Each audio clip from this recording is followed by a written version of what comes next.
Hello and welcome to the Weekend Spread, presented by the Pigskin Podcast Network, presented by the Schooner Pod. We need to figure out that name. But I'm your host, Bobby Howard. With me today, we got our panel. We got Jamison, we got Ty, we got Boatin Blake, we got the crew ready, and we have ourselves a full slate, 11 games, including the wild card pick. And guys, we got off pretty good last week. You know, no one went under 500. 2 3-1s from Ty and Jamison. Pretty good start. Nice way to wet the beak. Jamison, how you feel about your week 0? I don't care. I do this every year where I do well at the beginning and then I just hit a straight 1-7 after in about week 1 or week 2. So it's only a matter of time. So I had a way last year where I thought all logically about all of my picks, and then it ended up where Ty just said he shot from the hip. So should we shoot from the hip tonight, Ty? That's what I did, week 0, and here we are tied. So, Yep, you have the cowboy hat. You're shooting from the hip out here. Yeah, I love it. Yeah, I have the SEC bias working with me this season. Yeah, there you go, Blake. You do have revenge on your mind. Finished last year. Obviously as this is an OU pod, so the TCU guy coming out on top would be pretty good. How'd you feel about your week 0, and are you ready to go this week? Look, I overthought at some points, and I nailed it at some points. I knew UTEP was going to cream New Mexico State. That happened. Easy money right there. But look, overthought. Hawaii, on island, off island. You just got to stick to that pattern. And then, look, Nebraska, not the team I thought they were going to be this year. They're the same old team, if not even worse. Sorry for the Husker fans, but they're probably going to be looking for a new coach next year.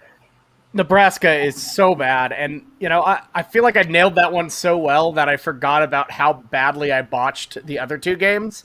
But you take risks, and I don't want to do too much of a victory lap off one game, but feels good to be the only one to get one right. So, all right, that's enough about week 0.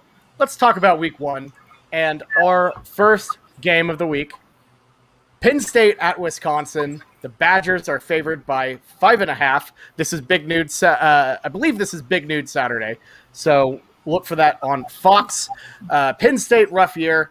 Wisconsin looking to have a pretty solid showing here.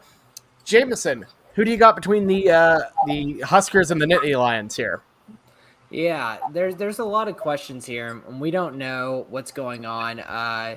Really from the Penn State side, because last year was a complete fluke. Is that going to continue on, or do they continue to be a weak team? In Wisconsin, they at least had some hope. Graham Mertz at the quarterback, and I think he's a kind of guy that can turn into a quarterback that will be a household name at the end of the season. So I'm going to go Wisconsin minus 5.5. Fair enough. It's never a bad idea to go with the home team here.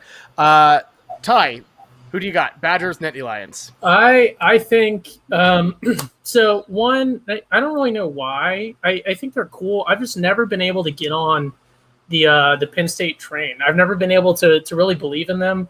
And this is a hot take, but I don't even think that the whiteout is that cool. Honestly, I know they're not playing there, but that's all they have going for them. But I have a really big conspiracy that Wisconsin, anywhere prior to week 5 or 6.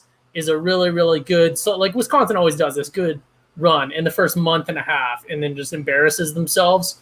And especially because this is at home and a 5.5 line, with Wisconsin being the higher ranked one. And like Jamison said, I think Wisconsin is the take here. Absolutely. It's hard to bet against a home favorite, especially on week 1. Blake, do you got you gonna reverse course here, or are you going with the Badgers? Sadly, I have to go with the Badgers, but look, I hate this game. These are 2 really, from last year, very underperforming teams in the Big Ten.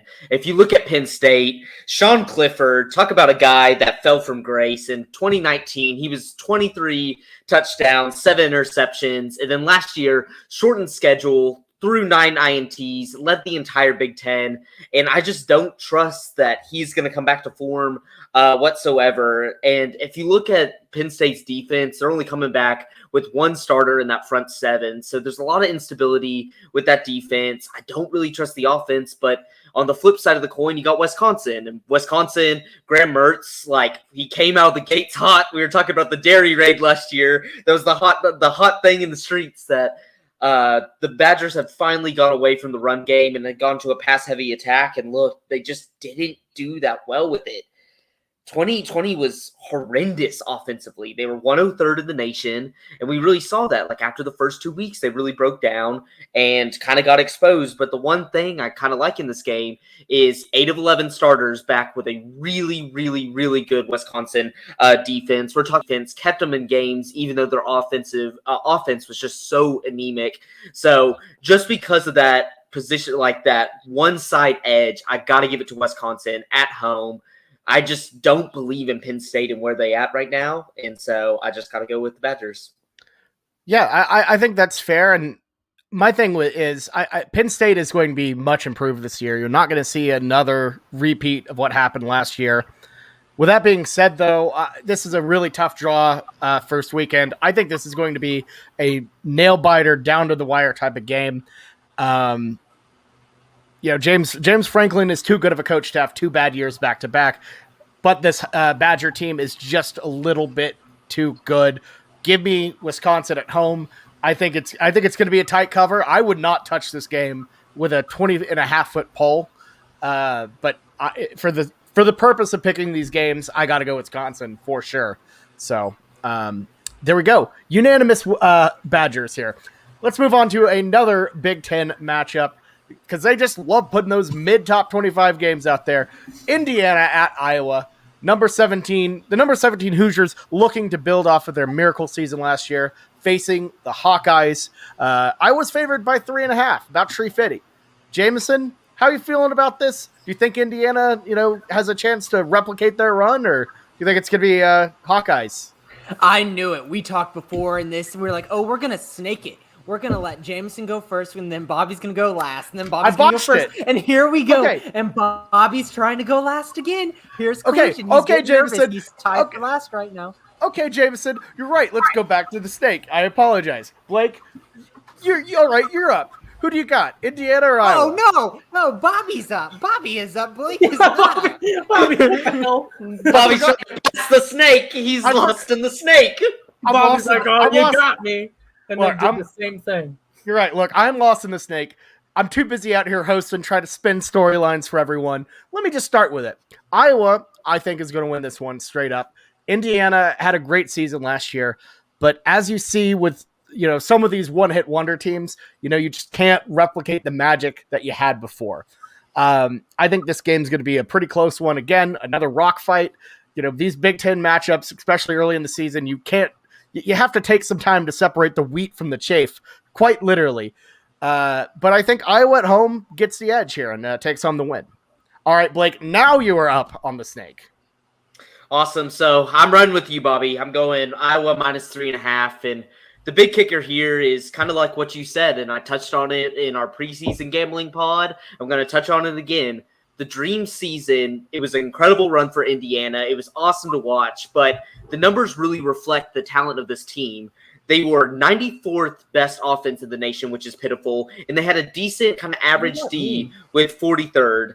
And with those numbers and the actual results they got from them, it's insane that they were able to only have 2 losses on their schedule. And Penix, I love him. He's awesome to watch. That Penn State play in overtime, what an incredible play. One we'll always remember, but he's a health scare. He hasn't played a single season full straight through, and I don't like that when betting Indiana, because if he goes down, this game's immediately over for them, and we kind of saw it towards the end of last year. And if you're really trying to back Indiana, the only thing you're hanging your hat on is that they're returning a lot of starters. But like I said, their stats really don't back up really the results of this team last year. They just got a lot of luck.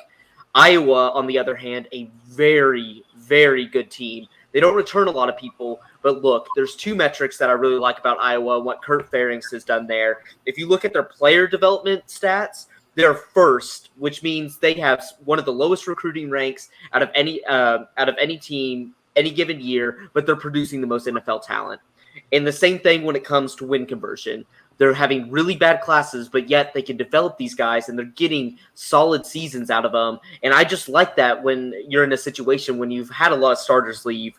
And also the one guy they really are returning is Tyler Goodson, who was first team Big Ten running back last year. I just really like the Hawks in this position. I feel like people are really going to overhype Indiana, bet them. I love this Iowa 3.5 number. I think it's going to be not a blowout, but I think Iowa's going to win pretty handily. Yeah, Iowa 3.5 seems like a bit of a little bit of a trap here, for sure. By the way, shout out my guy Sean. Poku, it's way too early to start the jabs at poor Poku for sure, but and also not even the right sport. But I appreciate you watching me. All right, Ty, you're up. Indiana, Iowa. Yeah, so I want to start real quick my segment here with a question to Blake. How do you feel about the 45.5 over under? 40 under. I love Big Ten unders, baby. Big Ten football. Yeah, so really it's this one for me is short. I like to play like I'm shooting from the hip, but I did do some homework here and you can't, for me, it's Big Ten football early in the season. We already got burned with Nebraska and their game week 0, but I gotta say at home you cannot go against the wave, so give me Iowa. Fair enough. The wave, they're doing it for the kids, man. They're doing it for the kids. Jamison, is it going to be another unanimous decision? I know you've wanted to make this pick for a while. You've had a long time to stew on it.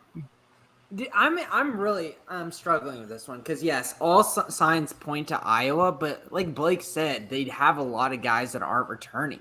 It's tough. One of them, Nick Neiman, was just an absolute beast at the linebacker position for him last year, was all over the field. And what worries me is I could just see this being a low-scoring game and then Iowa winning by 3. It just hurts me.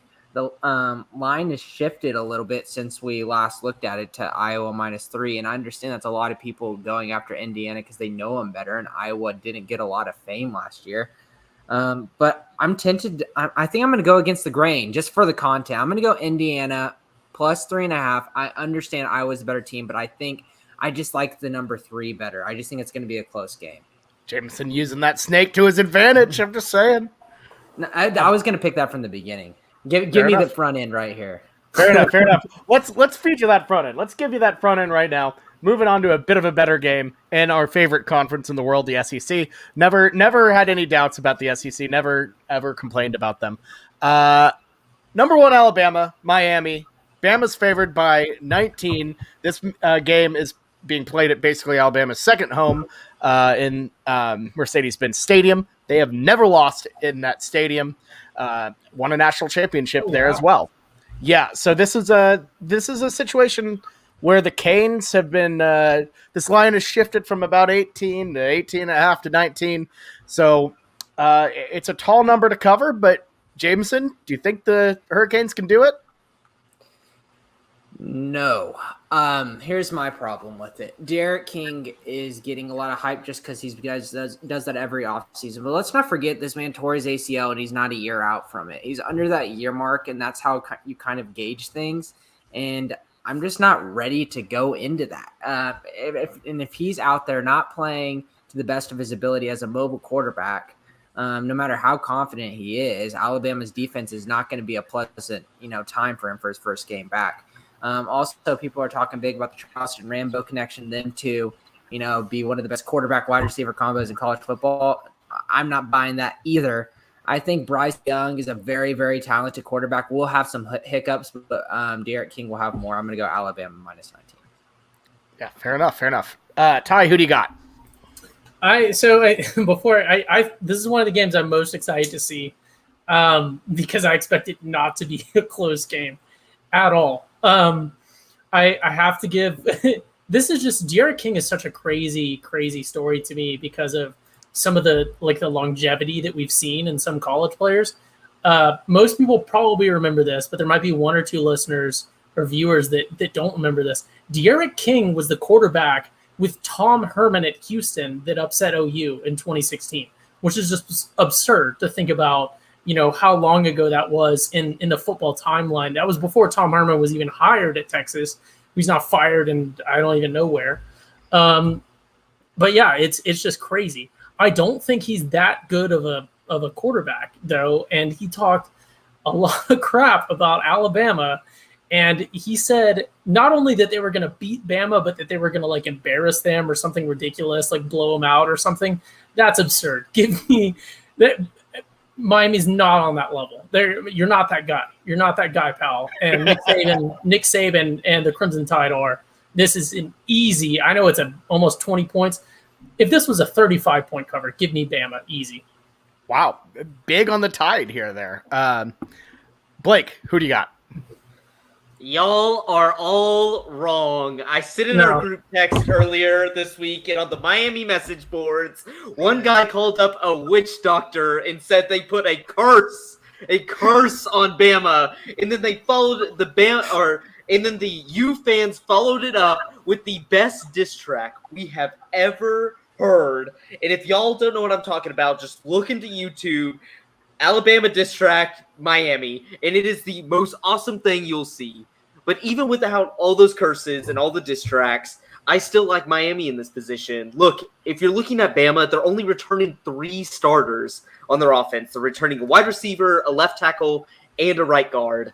I know Bryce Young's going to be a really good quarterback, and I know Nick Saban gets his guys prepared, but they might come out with a little bit of rust of just never playing together. They're going to be solid on defense, but 19 is a huge number. And on the Miami side of things, y'all just be clowning Miami. And I know they were a meme team a few years ago, but look, last year they went 8-3. Their 3 losses are UNC, Clemson, and OSU, who are very respectable teams.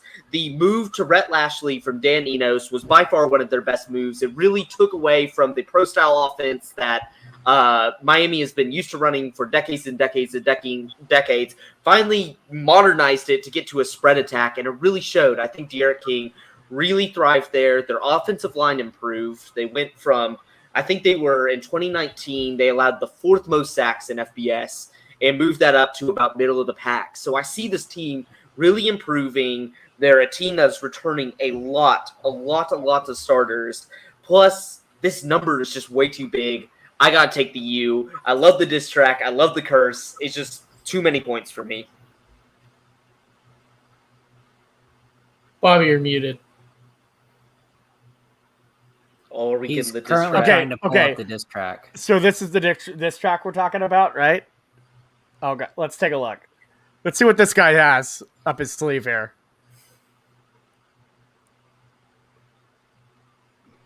This guy's very Miami. Can you He's hear his it? Miami. Can you guys hear it at all? No, I don't We know. need some audio. Okay.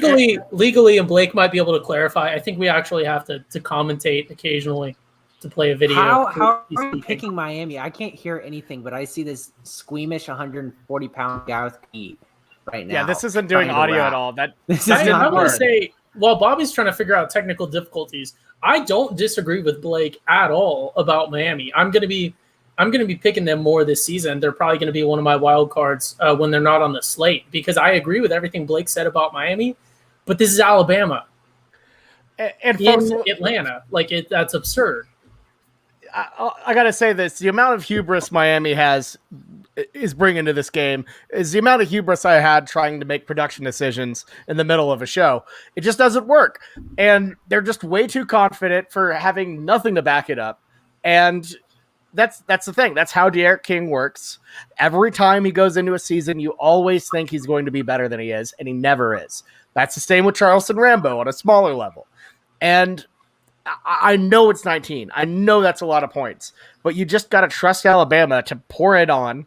And I have a feeling they're just going to reload on this. Give me Alabama minus 19 here. I just don't see it in Miami. Give me the Tide. I'm just going to say this one more time for people. This is a guy who's about 8 to 9 months recovering from an ACL surgery. That's just unbelievable. If you think the only reason Miami's going to stay in this game, D'Eriq King makes plays. I don't care how fast and lag out. Am I getting... Yeah, Jamison, you lagged out. Sorry, everyone. Technical difficulties. This is great. I think the jinx, the Miami jinx, is affecting our technical difficulties. Maybe Blake is being proven right. The witch doctor has carried onto the show. That's why you don't bring up witches, Blake. Don't mess. Y'all read it. I sent it to y'all. Y'all knew what you were doing by testing fate. We'll see this weekend, but I'm really high. Blake has now been jinxed. See, now Blake is jinxed. I don't like it. We're moving on for this game. This game is cursed. I hate it. It's throwing the show off. All right, let's move on to probably one of the best opening weekend games we've had probably ever. Number 3, Clemson. Number 5, Georgia. The Tigers favored by 3. This is as good as it gets. This is a college football playoff matchup that could happen. Even no matter who loses or what. And I'm going to get this thing started because it's a snake. So I feel like I always make this mistake where every time Clemson has a bit of a down period or, has to change quarterbacks or something happens, I start thinking it's their time to fall. This is also going to be their time to fall, though. I'm changing my mind. I'm just saying, I think this Georgia team, I don't know if they're the team to win the SEC. I don't know if they're the team to win a national championship finally, but I do think they're going to win this ball game. I think it's going to be close. I think it could be one of those just epics. I just think they have too much experience, and I think Daniels is just good enough to get them over the edge here. So give me Georgia straight up. For the purposes of the show, Georgia +3, but straight up Georgia. So next up, Blake, who do you got in this? I gotta go with you, Bobby, and I gotta go with the Bulldogs. And really, there's stuff I hate about both of these squads. When you're going into Georgia, you do get JT Daniels, that as we saw in the Final Four games last year, he brought a lot of juice to that squad and finally kind of got them going, got some momentum. I thought they had a great bowl game win against Cincinnati, a team that I think people were underrating at the time, and I hope they get properly rated this year. But there is some things to worry about Georgia. They lost George Pickens, their top receiver, in spring practice. Their top 4 cornerbacks are no longer there, so they're basically starting with a fresh secondary this year against a team like Clemson that likes to throw. But I just got to rely on the fact that Kirby Smart gets a good defense, and the good thing is they're really good at stopping the run. They were number 1 in the nation last year. So if Clemson's new quarterback can't go out there, can't get the passing established, Clemson's kind of screwed, because if they try to establish the run a little bit, Georgia's going to be there to stop them, and it's going to put a lot of pressure on a guy who only has about 2 games under his belt. And on the Clemson side of things, there's not a lot of like to either, because we look back at the last game we saw them as Ohio State, they allowed 639 yards and 49 points versus an elite team. But Georgia, I think, is an elite team that can fight for the SEC crown. And so I think Dabo's strategy of not taking any transfers, just having to try to develop young guys to fill holes in this defense that they obviously had last year when we saw them in the playoff, I think that's going to bite them in the butt eventually. You've got to get veteran guys to plug these holes. And if you don't do that, you're going to suffer. And I think that's with the new quarterback and Clemson's defense just kind of where we left them last. I'm leaning towards Georgia more, and so I'll take them in this. Yeah, I think I'm with you there. I think it's a very tight game for sure. Ty, who do you got? So this one's really, to me, last week when we were talking about it, and even the week prior when we were talking about wins and losses for the season, this was a very clear-cut one to me. And it started to become a little bit more murky as I've read more about both teams. Which is just, I think that Kirby Smart is a great coach. I really do. As an OU fan, as painful as it is to say, that game in the playoffs against Georgia was rough. And I give Kirby Smart a lot of the credit for that. Obviously Dabo Swinney is an amazing coach as well in what he's done with that team. And I think the obvious choice here is that Clemson takes it -3. But my notes here for the game, you'll notice I've written from 4 because Georgia quarterbacks, to me, are named just like their mascot. You have Jake Fromm and then everyone that's come back after him. And they're currently on the 4th quarterback since Jake Fromm, who I just learned is not currently their quarterback. Because for the past 4 years or however long, I've assumed that he's still been their quarterback. So that's a knock against Georgia for me. I really wanted to go, and I'm literally deciding this as I speak it. I'm going to have to go Clemson because that was my initial thought, and I don't want to overthink it. So just shooting from the hip again, I'm going to go Clemson, but I really, really agree with Bobby's Georgia outright take as well. So very conflicted, but for the record, give me Clemson. Yeah. So if Clemson doesn't cover, then yeah, they lost outright. That's fair. But I was still right either way. Exactly. Playing both sides, so I always come out on top. For sure. Well, for sure. I would love, I don't think they're going to have a chance at beating Bama in the SEC championship, but I would love for there to be an OU Georgia rematch in the playoffs because I really think that we would do some amazing stuff there. And I think that would require a win against Clemson. I want that for the poetry. I think it would be really cool if the team we finally got over the hump was the team that we got the closest to getting over the hump last time. I think no matter what Georgia does, if they lose to Clemson by 1 and they lose to Bama by 1 in the SEC championship, that could be the deciding factor that doesn't get them in. Because at that point, they've presumably lost to 2 of the 4 teams in the playoff. So I think this game decides Georgia's playoff fate. For sure, right here.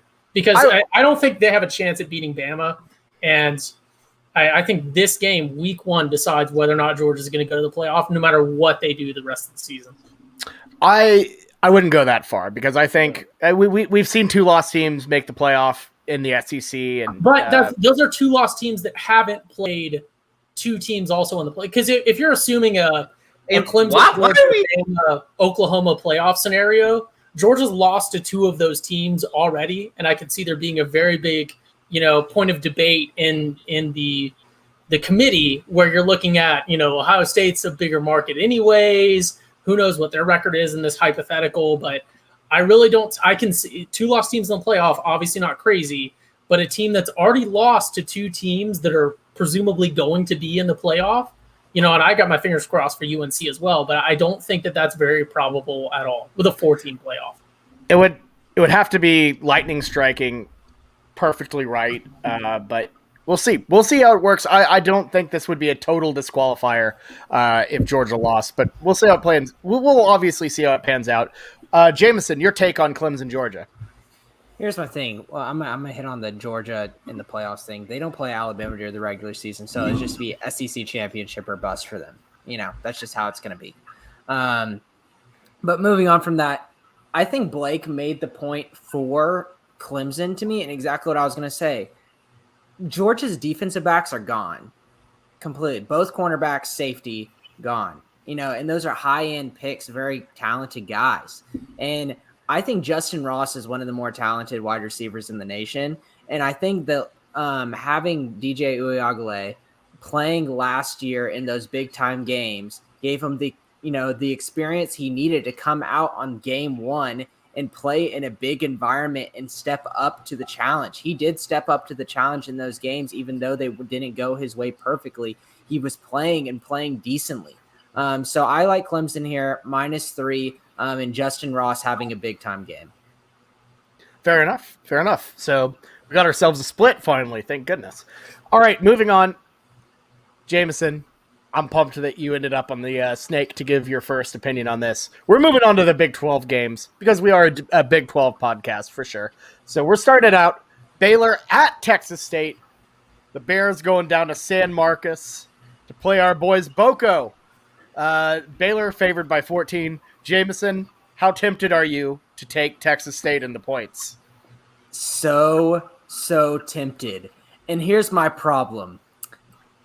The only reason I know Texas State's returning players is because I played a dynasty with the NCAA 14 with them. And I know that they have at least a couple guys returning on offense, that wide receiver that I eventually won the Heisman with in NCAA 14, and an older quarterback. But here's the thing. If we remember last year, I was not on the Boko bandwagon to begin with. It was not originated from the beginning. Ty was on them, and I really liked the pick, and I loved it. And I was like, I want a little bit. I had like one game. They were my wild card. Yes, and it was at the very beginning of the year, and I loved the action. I hopped on, and I got on right whenever everyone was getting off the bus, and it just killed me over and over and over. Now I'm a smarter man. I can't do 14 points with Boko. I just know that they just disappointed me too much. I'm going to do Baylor minus 14. And if Texas State makes it close, it's going to be a win-win situation. But I just don't see it. Emotional hedging. I love it. That sounds like a hedge. I was about to say it. It sounds like a hedge. That was not my reasoning in my pick. That was just, you just said, you're like... Oh, it's the Colin Cowherd hedge. He's like, I bet against my team, so I'm happy either way. That's what you just did. That was not my reason for the pick, though. That was not my reason for the pick. That was just a nice little delight. That's what I do with OU all the time. Fair enough. My we don't hedge on this podcast. My reasoning was because I got onto the Boko train too late. I think that it's already departed. Gotcha. Okay, Ty, you picked Baylor last in your Big 12 rankings, below Kansas.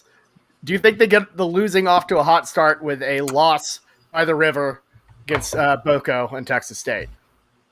Here's the thing about I'm Boko. going to interrupt. I want to pick Boko. I want to pick with my heart. Oh, my God. Jamison has changed his mind. He said it. I couldn't do it. Everyone gets everyone gets one mulligan this season, and Jamison has burnt it halfway through the first episode. Yes. And you can't burn on Texas State. No, I'm not burning it. I'm not burning it. You're burning it. You can't unburn the burn. You can't unburn the burn, Jamison. Oh, they play at 6 o'clock. I don't like that either. Okay. It's okay. What does that have to do with anything? Boko doesn't play good in the night lights of Texas, that they can't show up in prime time, Jamison? Yes, Is that what you're saying about your team? exactly right. You're exactly right. You know the student section, if they show up, at least they'll all be like fired up on Frio Light, and like maybe they'll show up and get excited. No, it's Texas State. They'll be on cocaine. I don't know if I do not enjoy this, Bobby, that there's only one mulligan and then you just ex post factoed me on this. Okay. I made the mulligan. Hey, lawyer Blake, I made the mulligan and then he made the law after I made the mulligan. So therefore it should not be put in place. I say the resolution should be Jamison gets his mulligan back, but he has to go with Boko this week. Okay, He has to go with Boko. I think Boko. Very, very good job there, counselor. I appreciate it. We figured it out. All right, Ty, you can finally go. Who do you got? Baylor, Texas State. I don't even know what's going on. I'm going to keep it quick for this one. Texas State is trash. Like, they're just absolutely trash. I don't think there's any home field advantage here in San Marcos versus Waco. There's no home field advantage in Waco either. Oh, my God. But you're wearing a TCU shirt, Blake. I don't like how many teams are you gonna like? You're like in. But you got to support the Big 12. My God, we got a conference fan here. There's a difference between. There's a difference between. There's a huge difference between the crowds that a Baylor game and a Texas State game brings out. Texas State maybe draws 1,000 fans. Maybe. Yeah, in a specific demographic, but the Texas State fans are absolute wild cards. You never know what they're going to do. Are we sure? Wild card in what? When have they brought out fans? Are we sure that? No, sorry, let's just cut it short. I'm going to pick Baylor. Give me Baylor here, but I know Blake is super high on Baylor for some reason. I thought he was a TCU alum. Now he's a Baylor alum. I'm very confused. I need a mute button like in Around the Horn. With the little graphic and everything.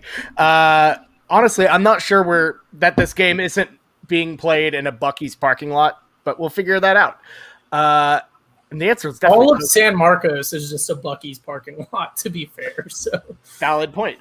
Blake, who do you got? I know you were big on Jake Spavital a couple years ago. Do you think he makes his rebound this year? No, I do not. And I'm not saying I'm a Baylor fan, but I will support the Shield. There's the Hateful Eight is still out there supporting that Big 12 Shield, so I will support our teams going forward. But look, Texas State, there is absolutely nothing to love.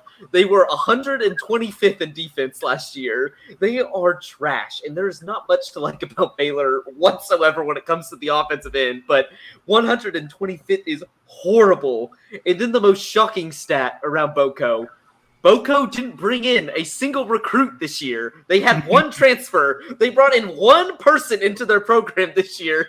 That is where they're out of a program. That shows you how much they believe in their current team, Blake. Oh my God.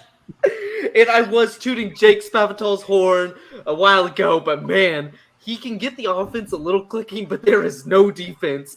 And when you are that bad, you got to bring in somebody different, and they don't have it. And Baylor, look, when it gets to Big 12 time, Baylor's going to be nothing good.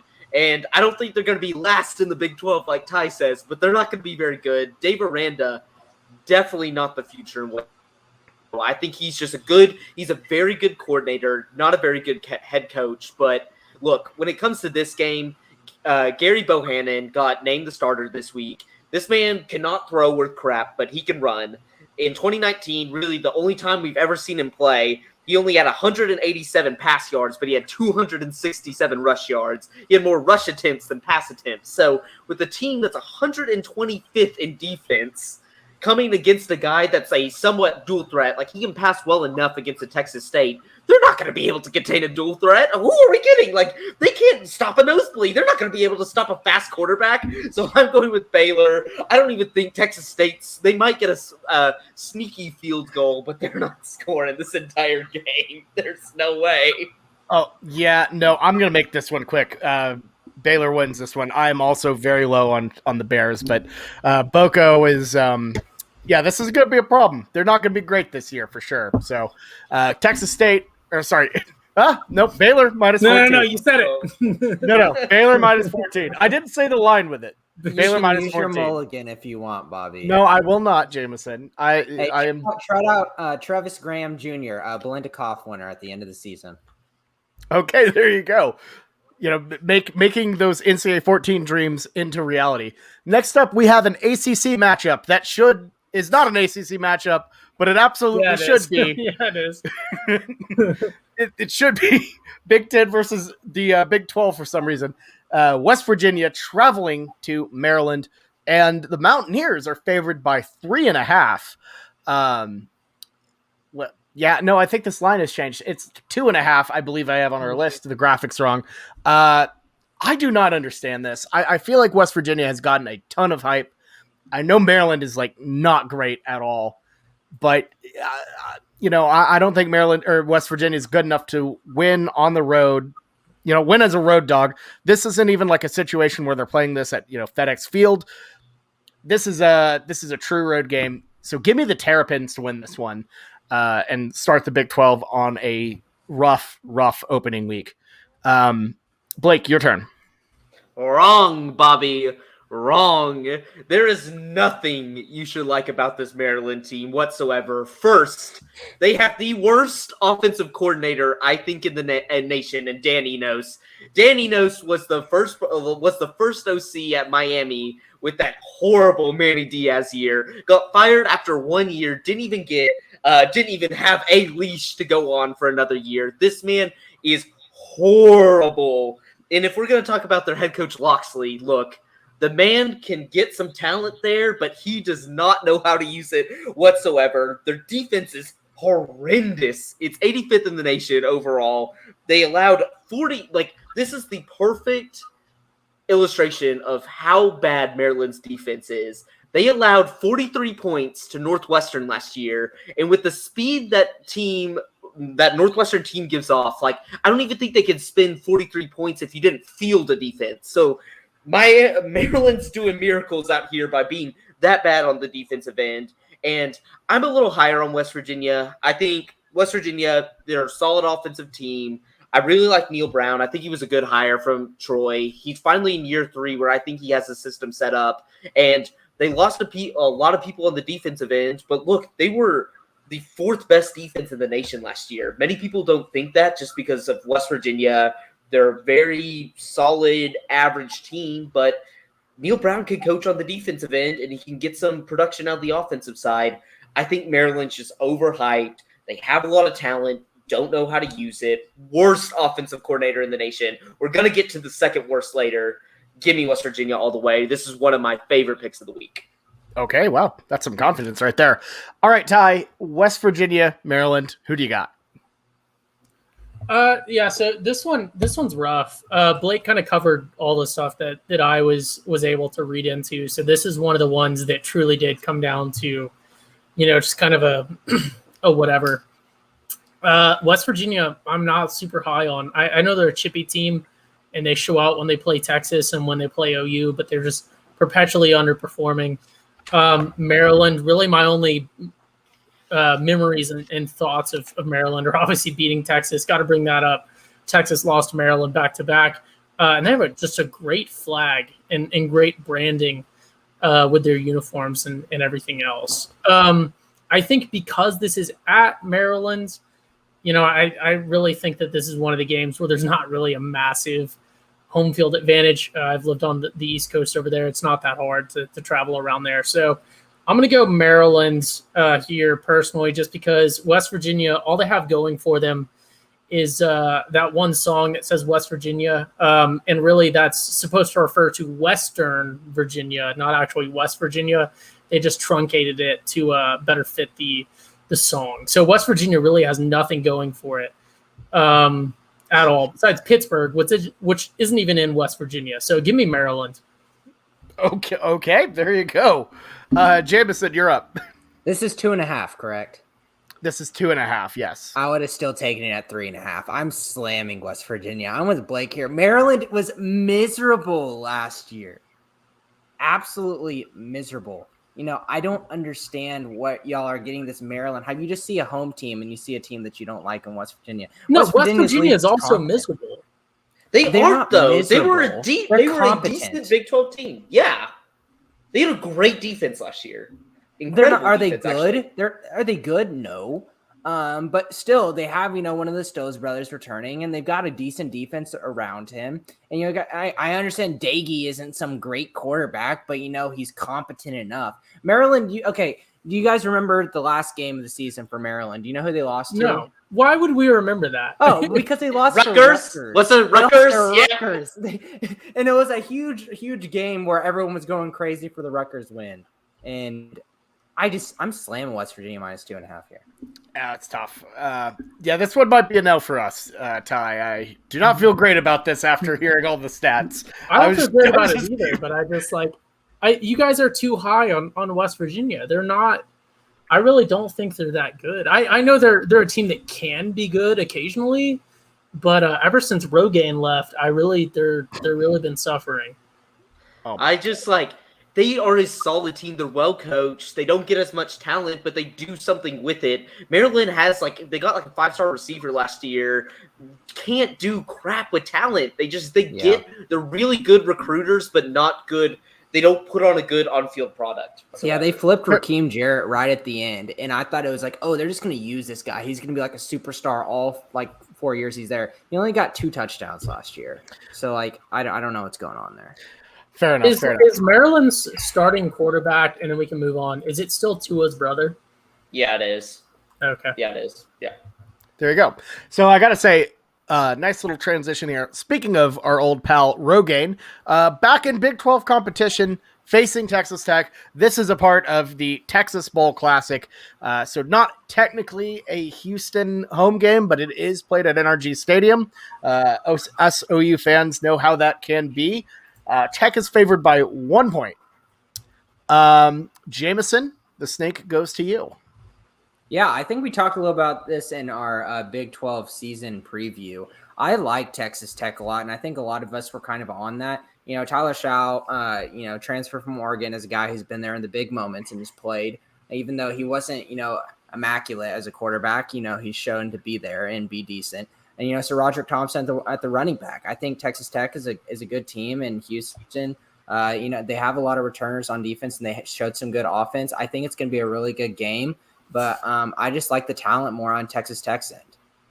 Fair enough. So give me -1. I guess with this, the way we're picking it is we're just picking Texas Tech to win. This is a pick 'em by our rules. Yeah, it's outright. It's 1 point.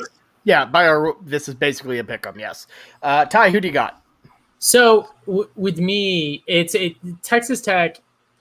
It's all about the QB. They got Tyler Sourdough, but they also got my boy Columbi. I'm a big fan of Columbi just because his hair. We can't.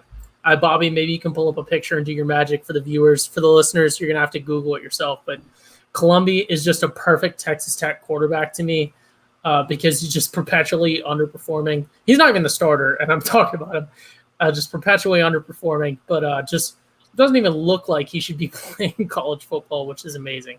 But because we're picking outright, I really think that both of these teams aren't that great. I think that in the coming years, both of these teams should be conference opponents. It's kind of a hot take there, and I know it'll never happen for Houston, unfortunately. But because we're picking outright, I got to go with the Red Raiders. Maybe it's nostalgia for Mike Leach and for the '08 Raiders specifically, but give me Tech here to take the win and then naturally the cover. There's no way you can win without covering. That is true. That is very well for the Schooner Pod's purposes. Let me clarify for the people betting. We have decided that for the sake of simplicity, we count pushes as wins. If it's by 1 point, you have money on it. It's a push. This is Columbi, by the way. Look at that hair. Yeah, his roster photo is even better. But yeah, that's a good one too. Fair enough. Yeah. So, like Ty said, this is basically a pick'em. I just kind of didn't phrase it correctly. Blake, who do you got? Y'all are so wrong on this, and why you are overhyping Texas Tech. Matt Wells stinks as a head coach. He is awful. They had people in Lubbock last year thinking that they should hire Art Briles to replace him. The PR nightmare that is Art Briles. Texas Tech was about to gamble on that over Matt Wells. That is how bad Matt Wells is as a head coach. And you know who they brought in to kind of solve all their offensive problems that they've been struggling? TCU offensive coordinator Sonny Cumbie. I alluded to it earlier. One of the worst offensive coordinators in the entire nation. I spent years of watching this man do some of the dumbest play calling I ever have seen. He doesn't know how to run the ball. He'll run it out of the shotgun. Makes absolutely no sense. Doesn't know how to dream up a pass play to utilize your talent. This man at TCU was getting some of our best classes, our best quarterbacks, and couldn't utilize them whatsoever. And I really like Sourdough or Shao or however you pronounce his name. He's a good pickup for them. He, like Jamison said, he has played in big time games, but you're pairing him with one of the worst offensive coordinators that TCU just let go for free. We wanted to get rid of him so bad. Matt Wells, not a good coach. And on the other side of things, I don't think Holgerson has done that good, probably at U of H, but I think they're gaining some momentum as a program. Last year, they had 8 cancellations due to COVID. Their junior quarterback, Clayton Tune, really was never able to get in the groove, and even talked about that in interviews. It's like whenever your games are constantly being canceled, he hasn't had a full season where he can go in, have a game plan each week, and know he's going to play. And with a 1-point spread like this, I don't think Matt Wells is going to be there for another 2 years. I think he's gone. I think if they've somehow found a coach worse than Cliff Kingsbury, I don't trust this Texas Tech's coaching staff at all. I'll at least know Holgerson has had some success. Give me Holgerson and the Houston Cougars. Yeah, and I'll put it this way. I think Houston, if you look at their record, it's not nearly – if you look at their record, you're like, this team's garbage. What are they going to do? But if you look at the circumstances, like Blake said, it's really not that bad. 2020, you kind of have to throw it out the window. Their first game was October 8th. With the amount of cancellations, the amount of issues they had with COVID, 2 of their losses were to BYU and Cincinnati, 2 great programs last year. And then you look at what Texas Tech did, and you're like, maybe they might be on the rise. Well, look at what they did. Outside of a double overtime almost win against Texas, they narrowly beat Kansas 16-13. They narrowly beat Houston Baptist, who literally one of their stands their field is bordered by a CVS. I kid you not. There is a CVS in their stadium. Not like as an amenity, but it's just a CVS. And if you just look at Tech, the only thing they really did was beat West Virginia at home, and Texas Tech was a much worse team on paper, and Houston is they're a much worse team in actuality than they are on paper. And Houston, I feel like, kind of had a bad deal of it, so kind of kick that out. I think it's going to be a close game. I think it's going to be a good game. But give me the Cougars. Give me that weird, NRG Stadium magic to prevail for the Cougars here. So I think this is going to be a good game, though. I think Houston is a little bit better than people think. I don't think it's going to be a good game. I think it's going to be a blowout. I think Tech is really that bad. I think Tech is horrible. I think they're closer to Kansas than any other team ahead of them in the Big 12. I think they are that bad. Wow. Okay. Okie dokie. All right, moving on to a game that looks good. This could have been this could have been a pretty good bowl game about 10 years ago, but is now a rock fight. Stanford versus Kansas State. This game being held at Cowboys Stadium, 11 a.m., the old Big 12 championship special. Wildcats favored by 3. Now, this line has actually shifted quite a bit. Stanford started out as the favorites, and it flipped all the way over to K-State. I'll start because it's my turn on the snake.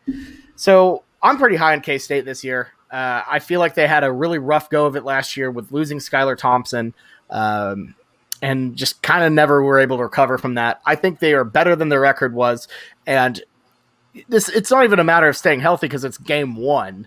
Hopefully they could just stay healthy for game 1.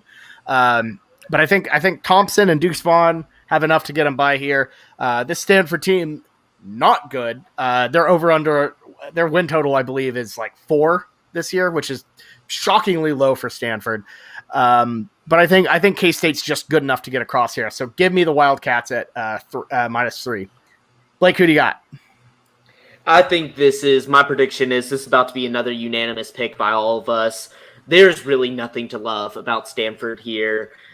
They got gutted on the offensive side of the ball last year, and we're talking about a quarterback that started to play good, Mills, and now they also got gutted. Their all-conference receiver, Simi Fihoko, and their quarterback options are grim. They're absolutely grim. They got either Jack West, who's a senior on their team, but he's only had 2 starts ever while he's been at Stanford, and their other guy who is Tanner McGee. He's a sophomore off of his Mormon mission. He's the high ceiling type of guy, but he really hasn't been able to prove it whatsoever. Their defense is horrendous. It's 93rd in the nation, and their 2 best linemen, their 2 best defenders that they had that was even holding that group together are gone. And we're starting to see why Stanford is not going to be the powerhouse we once knew them. They were a team that was able to recruit well, those kind of guys that they wanted academically, and they can still kind of do that. But the problem is there's a new element in college football, and it's transfers. Nobody after their freshman year of college academics is going to be able to transfer into Stanford. And that really is going to hurt when you see teams that plug those immediate holes with those guys from other schools. And Stanford just will never have the ability to do that. So I think what the Stanford we're going to see on Saturday is the Stanford we're going to see in the future. And I just think K-State, Skylar Thompson, that experience, K-State, even in the Bill O'Brien era, or not Bill O'Brien, sorry, Bill Snyder era, RIP, was able to fill spots with JUCO guys, and they've kind of continued that success, taking some guys from smaller schools and filled those holes. And so I think this is going to be unanimous. I think K-State's going to run away with this. Stanford's a really bad team. Yep, absolutely. Ty, who do you got? Yeah, just to clarify, Blake, Bill Snyder is still alive. I don't know about that. Jury's still out. Jury's still out. Okay.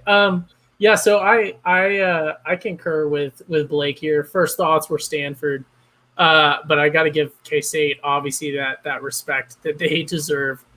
But yeah, give me K-State -3 here, especially because it's at home.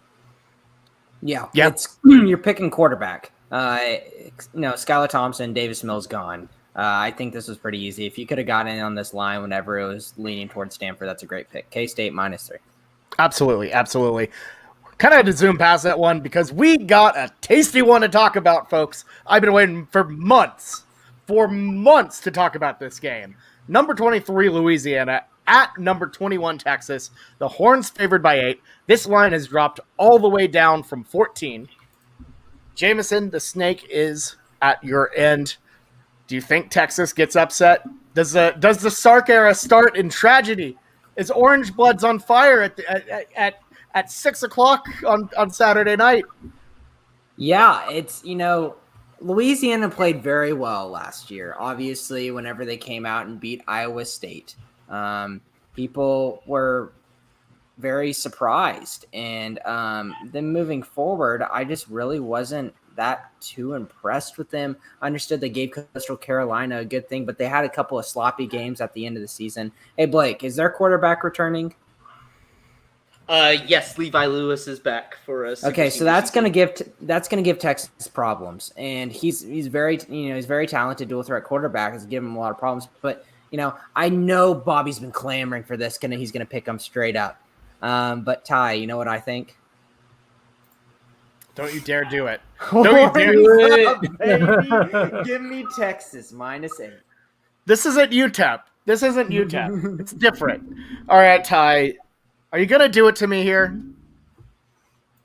Are you gonna I don't do know it? what that means. But to be fair, so Louisiana Lafayette, big credit to them. They won 10 games last season, but their schedule was garbage. I think that They played Iowa State, Ty. Iowa They beat State's garbage. Iowa State at home. Iowa State is garbage. Anyways, I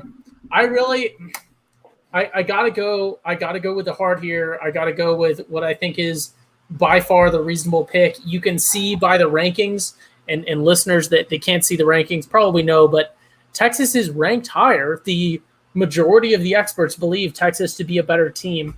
I think with an 8-point line, it's in Austin. Give me horns up, hook 'em horns, go Texas. I think that I'm going to go ahead and say it. I think this is a layup. I think it is. I really think it is. I think Texas is going to make a statement. And I truly, from my heart, I want Texas to be good. I want Texas to be winning every game that's not Red River because I want that to be a great game. I want us to have rivals that are deserving of the rivalry and that are deserving of the, bullshit or not, pardon my French, move that we just pulled together. Texas is our partners in going forward for the next however long. I really want them to be good. So I got to go with Texas here on everything that I can come up with. Okay. Blake? So I got to go with the trendy pick here. I'm not as high as some other people that think the upset's going to happen in Austin, but I do think Louisiana Lafayette's going to cover. And the reason is this is just a really, really bad matchup for a first-year coach in Steve Sarkisian and their first opponent that they're playing. The Louisiana Lafayette's returning 10 starters on the offensive side. They are one of those group of 5 teams that really utilize the COVID exemption to bring back these super seniors, and that starts with Levi Lewis. This man is the perfect quarterback that you want for a team like Louisiana. He's solid and he doesn't turn the ball over. And in a game like this, that is really going to be the key, is that we saw against the Marylands that upset Texas. They played well those games. They didn't turn the ball over. They didn't make mental mistakes. And that's really what won them the day. And so if you look at last year, Louisiana Lafayette was 10 in turnovers. That's 13th best in the nation. They don't turn the ball over. And I think they're going to be a steady program. They're going to be a steady team. They can run the ball really well. They can do a little bit in the pass. It's just a hard team to defend with somebody that's bringing back so many people. And I said 10 returning starters on the offense. They're returning 10 on the defense as well. So you're getting basically the same team we saw last year that went into Ames, Iowa, upset Iowa State, and we're getting that again this year in Austin. And Texas, I'm not going to deny, Texas is going to be good this year. I don't like the whole fact that they're going to be playing 2 quarterbacks this game. That never works out. I've seen it happen at my own school. If you can't pick one by fall, you just got to roll with one and hope for the best. But Bijan Robinson's good running back. he's going to alleviate at least some of the pressure off of whichever quarterback's in play. This is going to be a close game, but just 8 points is too much for me for an experienced squad that has had a upset on its resume with basically the current squad. So give me Louisiana Lafayette. Fair enough. And, here's the thing about Texas is there is so much hype about Steve Sarkisian. This is going to be different. This is going to be different from all the other guys who are going to be different. And here's the thing. It's not, because I've seen this happen over and over and over again in Austin. All this hype, all this stuff ready to go. Sarkisian's going to be the savior. Casey Thompson's going to be the savior. Well, guess what? Casey Thompson isn't even the starting quarterback. They don't even have a starting quarterback. If you have 2 quarterbacks, you don't have one. So I'll say this right now: Louisiana already has a better quarterback than Texas right now, because Texas has 0 quarterbacks. That is going to be a disaster. Until they figure that out, that's a mess. So right off the bat, you have a Rhett Bomer, Paul Thompson situation at Texas. So that's obviously bad. Then you got Billy Napier, who is an excellent head coach, turned down offers at Auburn, turned down offers across the country, South Carolina. I think he might be better than Sark. I think he might be a better head coach than Sark. Because Sark, every place he's been as at a head coach, he has not done anything like what Billy Napier has done at Louisiana. I'm just saying. He's done great work as an offensive coordinator for Nick Saban when you have all of the tools in the offense and you have Nick Saban to guide you. Yeah, that's great. Good job. I think he's going to be a solid coach. I think Napier's a better coach. This seems like it's too obvious of an upset, but you know what? That's because it's going to be an upset. Louisiana wins this one straight up. I know I telegraphed this one a long way coming, but Louisiana's winning this ballgame, folks. I'm telling you, it is going to be Armageddon in Austin. And if they don't do it, I will eat all the crow in the world right here. I will. If someone could go shoot a crow and grill it or something, I will eat that crow. I will eat crow on this. If someone delivers me a crow, I will eat it if Texas wins this ballgame. Somebody, please, dear God, clip this. God. Please clip this. Bobby, come at me, Orange Bloods. Coming out. You've got some punishment already to keep on going. We won't go on that on live right here. But if you want to stack more punishments on you, come on, let's do it. Okay, fair. That's how I really believe Louisiana is winning this ball game. I really believe it. If they don't, I'll eat the crow. I will eat the crow. But I've left everyone speechless. That's okay. Fine, whatever. We're moving on to the game that everyone is looking forward to this college football Saturday. Tulane at Oklahoma, but not really at Oklahoma because OU's the road team still. Sooners favored by 31. This line moved up after the game was moved from Yulman Stadium to Norman. It's a lot of points to lay. 31's a lot, and this is kind of like just throwing a dart in the dark. Because here's the thing, Tulane, they've been through a lot this week. They've been practicing, they've been grinding. The only thing they've had to think about, other than their situations at home, is football. It's been an escape for them. This is a situation where they can really use that to their advantage. Or maybe they're just tired of all the, situation and might not come out fully, at full strength. But so I think there is real merit to betting Tulane plus 31.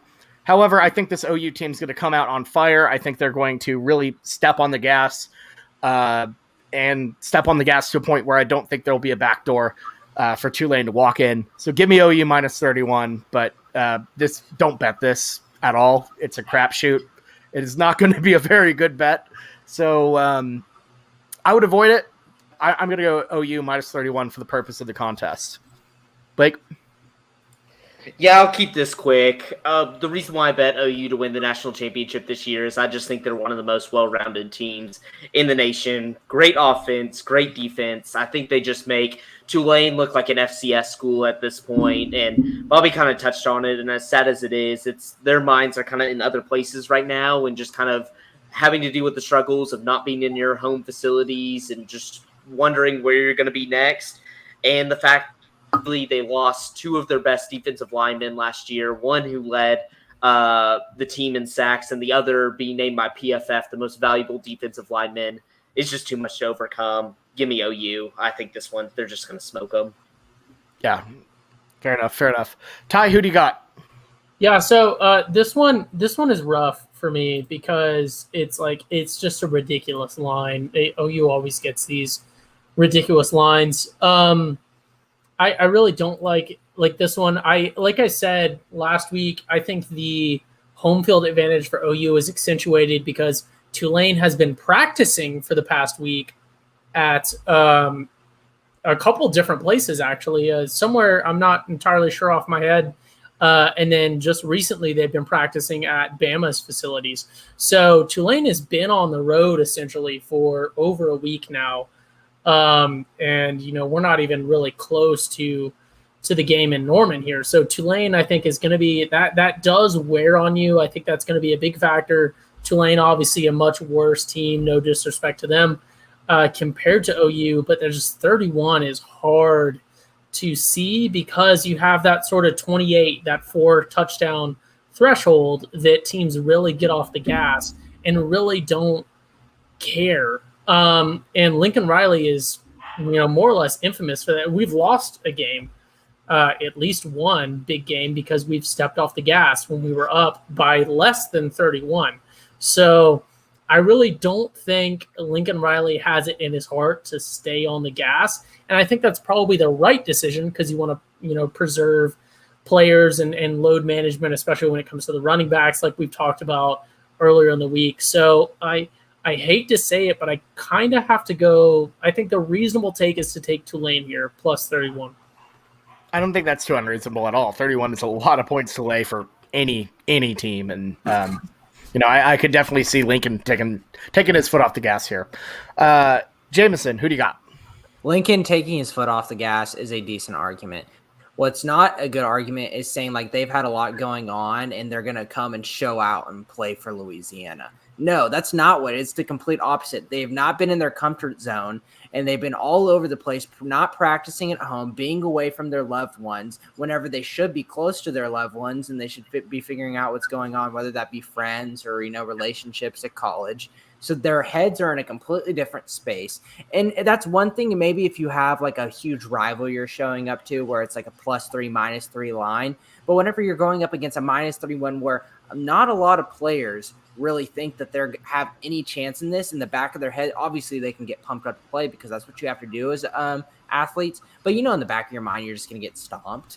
And I'm sorry, that's just not a good recipe for someone just to go out there and play a full 4 quarters and play hard. It's going to be probably 31-3 at halftime. And yeah, Tulane could keep and be scrappy and not, get a back door. But once you're at that point and you got all that stuff going on in your life, how much are you going to fight in that 3rd and 4th quarter? I like OU -31 a lot. I think that's fair. I just, sports are weird sometimes. And sometimes, adversity and going through a lot of stuff can pull that out of you. But I do agree that the more likely scenario is they're just really damn tired. And thoughts go out to Tulane and everyone in the Gulf Coast for sure. So hopefully it's a good game. Hopefully it raises a lot of money for Hurricane Ira and everything and, the relief from that. But let's move on to a little lighter topic. We have our first edition of the wild card. Jamison, the snake's on your end. Who do you got? So I really wanted to pick a Thursday game because I wanted something a little extra to get me excited for college football. Watch the Thursday game, be into it. So I'm looking at the Thursday games and what would be something fun? What would be a team that I can hop on and just love? Just love. And then the first thing that pops up, I see the Citadel versus Coastal Carolina, 35-point dogs. And I go, ooh. And I immediately moved very quickly past that.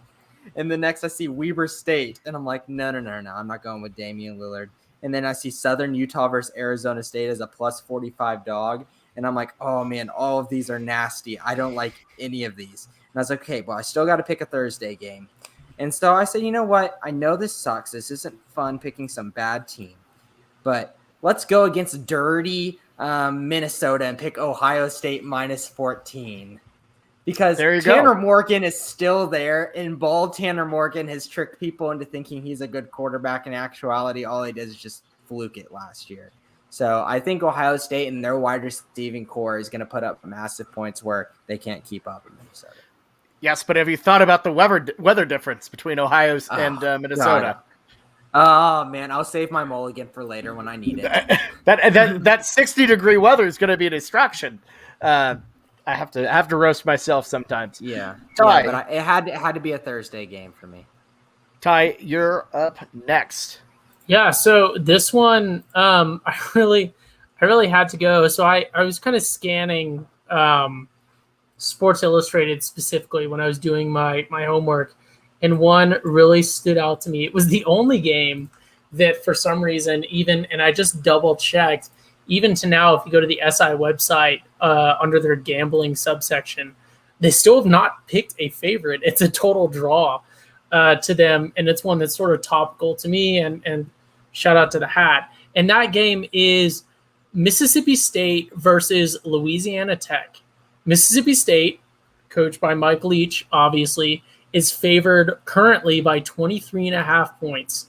And a lot of people still have not picked a favorite, which is odd because it's a half point, that cannot happen. And that really stood out to me, obviously, because my background. And I gotta say, it's a risky, if we're gonna take risky stuff right out from the gate, I'm gonna take a risky. Obviously, the easy take here was to take a -1 line because there are several this week. But I'm going to go ahead and take Mississippi State -23.5 against Louisiana Tech. That is, I think, a very risky line. I'm not trying to hedge at all. They were 4-7 last year, 3-7 in conference. But if everyone remembers, they really did show out right before conference play last year and blew some people out. So I have faith in Mike Leach. I have faith in the cowbell. I have faith in that Stark Vegas will take it and win by at least 24. So really wild. I'm trying to go out of pocket here. Give me Mississippi State by at least 24 to cover that 23.5. They also did finish on a very strong note, beating Tulsa in their bowl game. So that is not that bad. Okay, Blake, are you doing randomizer this year? I'm not doing randomizer just because I didn't have it set up, and there was a game I really, really, really wanted to talk about on the slate that I liked, and so I don't think I could have left it up to the random number generator. It's not like the Campbell Camels last year, but a team I kind of harped on in our preseason preview, and it's the team I'm heavily rooting for as my bandwagon team of the year. I love them, but Nevada +3 at Cal. There is so much to like about the Wolfpack this year, and it starts with Carson Strong at quarterback. He's going to be, mark my words, he's going to be a first-round draft pick next year. This guy is awesome. And like a lot of the G5 teams that you're seeing, these guys most of them aren't playing for the NFL draft. So they're coming back. They have a super senior lineup. They have 10 returners on the offensive side of the ball. And for something I have never seen before, all their starters on defense right now are all seniors. Every single one of them. So you're getting a highly experienced G5 squad that really showed their prowess in the offensive game last year. And look, they have two awesome receivers. They have Romeo Dubes, who's was close to 1,000 yard, or he was 1,000-yard wide receiver last year. And then Elijah Cooks, who's returning from injury back from 2019.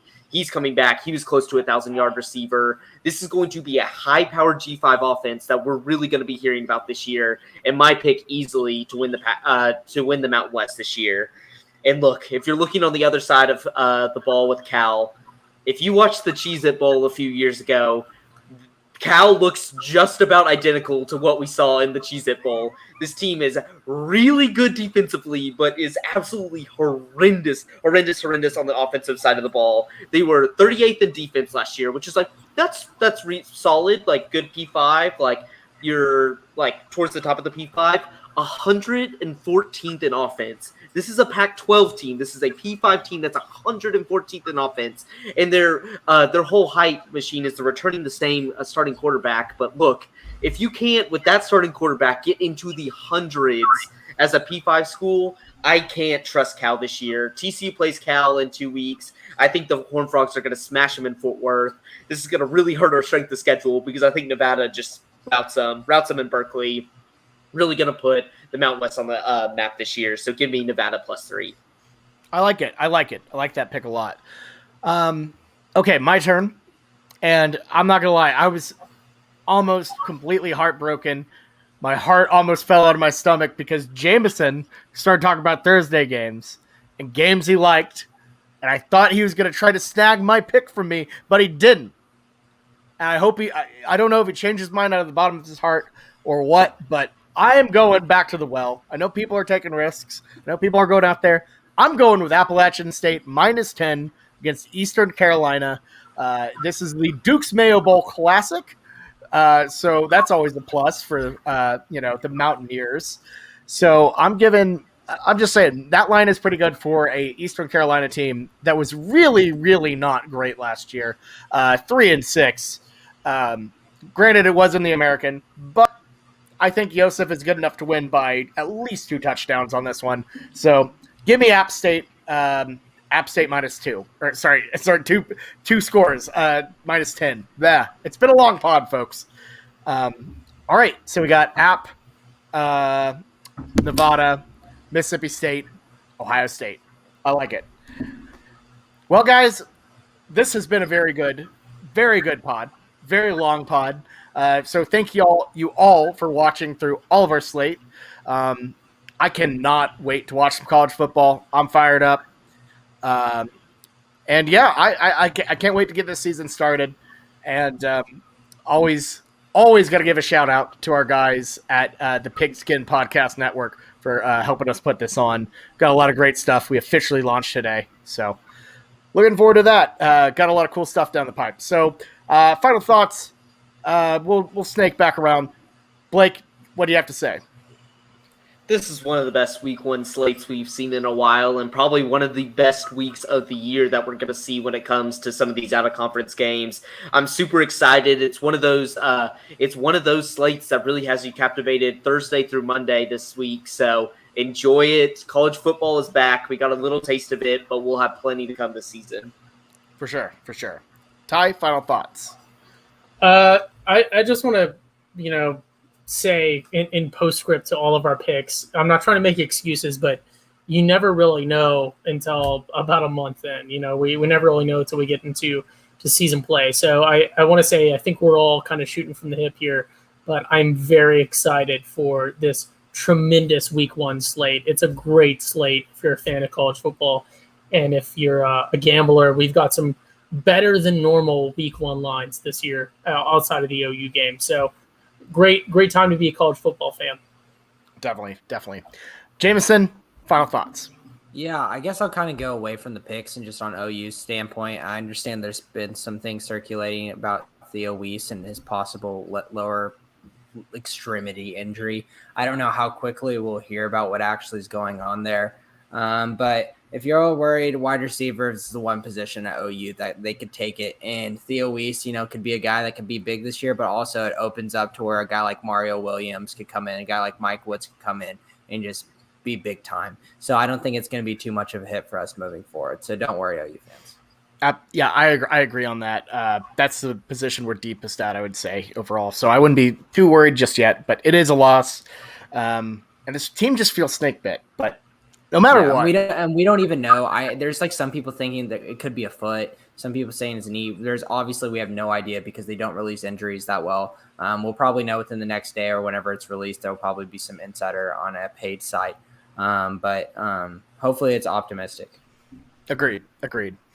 Well, folks, been a good pod, and I just want to say, enjoy this. It has been a tough year, tough year and a half, and this is going to feel like this is going to be good. I'm excited to have a full slate of college football, non-conference, all of that, all the way back, and just soak it up. Enjoy it because I know I definitely will. So whether you're watching the games, wherever you're at, or on campus, or sitting back enjoying the weekend, just have a great time. Have a great weekend, y'all. We are in the season. We're diving in, and I, for one, can't wait to do it. So make sure to, if you like this show, tell your friends, leave a review, 5 stars, all that good stuff.